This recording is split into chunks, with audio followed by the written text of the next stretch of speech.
it's me, Mr. Olsen, once again talking about making thinking visible. In this series, we're looking at all the different tools and ways that we can make thinking visible because it makes our kids smarter and it helps them to learn anything. At the moment, we are going through the thinking maps. These are 8 maps and ways of visualizing that thinking and improving cognitive skills. For today, brace yourself. It's the brace map.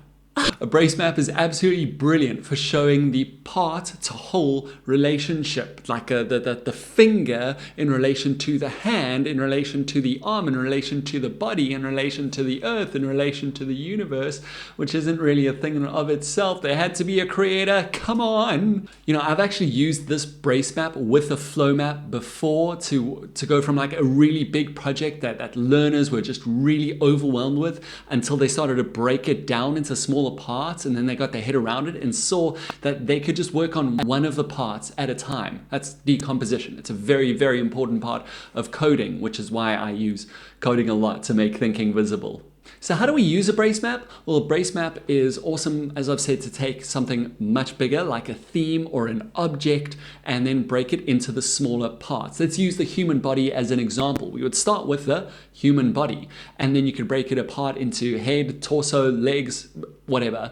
And then you take each of those and start to break them apart even further. So let's say we had the body, then we had head, and then on our head, most of us have hair, not all of us, a whole lot, but that's okay. Then we would look at hair, eye, mouth, nose, ears. You know, you would have a separate one for each of those, and then that breaks apart further. So then you could look at the mouth where you have lips, teeth, tongue, and then you could break apart the tongue into taste buds, and you can see how you can go further and further into this. Now, this is superly duperly useful when it comes to studying, when it comes to decomposing. That's taking something really big and breaking it into smaller parts.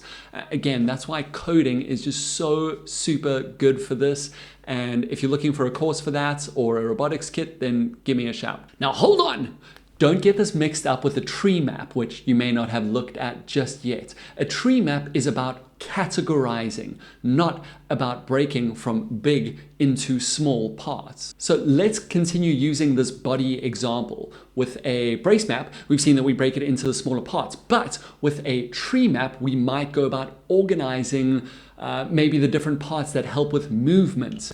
If you're not sure what I'm talking about with the tree map, then don't worry yet. You'll see that video soon. As always, we've got sheets that accompany this, some great activities, templates that are filled out already with examples, as well as a blank template so that you can use this in your teaching right away. Remember, this is great to integrate into your teaching. It doesn't need to be a completely separate journey. This is to empower your teaching. Oh, and just a quick reminder that there are a few of these that are free. If you go to the Teacher Marketplace, then check those out. Otherwise, if you've got anything else that you want to know on there or do on there, then please do let me know. Let me know how you've gone about using this, or do you have a different way of showing a part to whole relationship? Remember, these aren't the only ways of doing this. We're after that goal of making our learners thinking visible and our thinking visible.